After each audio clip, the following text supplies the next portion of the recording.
Have you ever been in a product interview? They hit you with one of those big design questions and your mind just goes blank?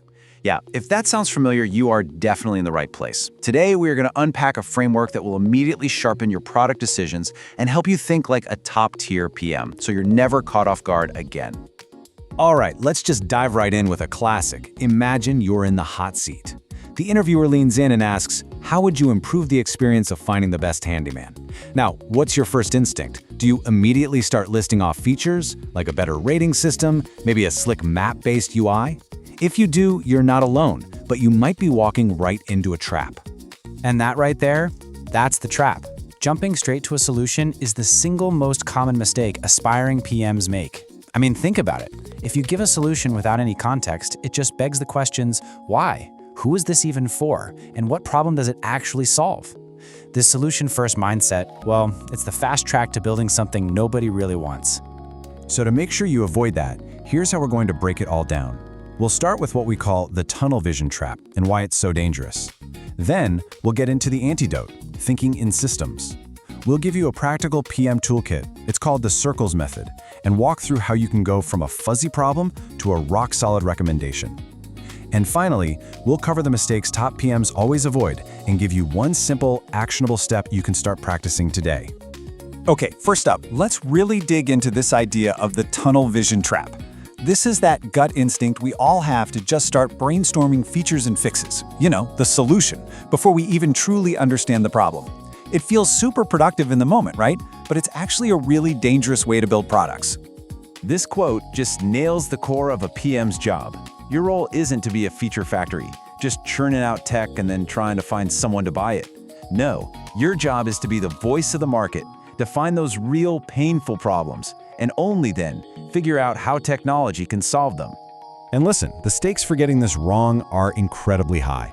When you have that tunnel vision, you're not just risking building something nobody needs, you're wasting precious engineering time, and maybe worst of all, you're eroding your team's trust in your leadership. And yeah, in an interview, it's a huge red flag that you're not thinking strategically. So, how do we escape the trap? We do it by learning to think in systems. This just means stepping back from that one feature request and looking at the entire ecosystem. The best PMs are constantly analyzing 4 key areas to make sure they're not just playing the game, but they're playing on the right field. First, and this is by far the most important, is the customer. Who are you really building this for? What are their goals, their frustrations, and what are those unarticulated needs that can't even tell you they have? You have to become their #1 advocate. Without that deep empathy, you're basically just guessing. Next up is your product. Where does it actually fit in the market? Is it a painkiller, something people absolutely must have, or is it more of a vitamin, just a nice to have? Knowing if your product is brand new or if it's been around for a while is going to completely change how you approach improving it. Third, there's the company itself. What are the business goals? Are we trying to drive growth, revenue, or engagement? And what is our company uniquely good at? What are our superpowers? Because a brilliant idea that doesn't line up with the company's strategy is pretty much dead on arrival. And finally, competition. What are all the other ways a customer could solve their problem? And I don't just mean direct competitors with a similar app. Think bigger. Think about the substitutes. For Netflix, a substitute isn't just Hulu. It could be a book, a walk in the park, or even just going to sleep. You have to know what you're really up against. Okay, so understanding the whole system, that's the what. But how do you actually do it, especially when you're under pressure in an interview? Well, that's where a practical toolkit comes in handy. And that toolkit is called the circles method. You can think of the circles method as your operating system for product thinking. It's a really simple acronym that basically works like a checklist, walking you through a complete, thoughtful response to any design question. It makes sure you cover all your bases and turns what could be a messy brainstorm into a clear, logical story. So the first 3 steps are all about understanding the problem space. First, you comprehend the situation by asking clarifying questions. Then you identify who the customer is. Are we talking about a DIY homeowner or maybe a landlord who's managing 10 properties? And finally, you report their needs, usually with a user story. This simple sentence is so powerful because it connects a person to their goal and their motivation. So once the problem is crystal clear, then you get to move into the solution space. You cut through all the noise by prioritizing which user need is the most important one to solve first. And notice, only then do you list potential solutions. After that, you evaluate the trade-offs of your best ideas, what are the pros and cons of each. And finally, you summarize your recommendation in a clear, well-reasoned plan. All right, let's talk about putting this into practice. The absolute most crucial part of this whole process is getting from a surface-level request down to the deep underlying problem. This is where the real product magic happens. You know, I love this analogy.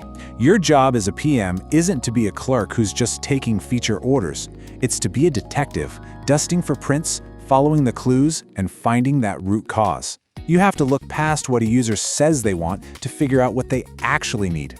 And a simple but super effective tool for this detective work is the 5 Whys. It was made famous by Toyota, and it's just an iterative questioning technique to get past all the symptoms and find the real problem. You know, a customer says they want a faster horse. Okay, why? Well, because they want to get to the market quicker. Okay, why? To save time. And you keep going until you uncover that core problem that maybe a car, not a faster horse, is the right thing to solve. See, when you master the shift from focusing on solutions to focusing on problems, you start to think less like a junior PM and more like a senior product leader. It is a fundamental change in your mindset, from just being reactive to being truly strategic. This chart really shows the difference perfectly.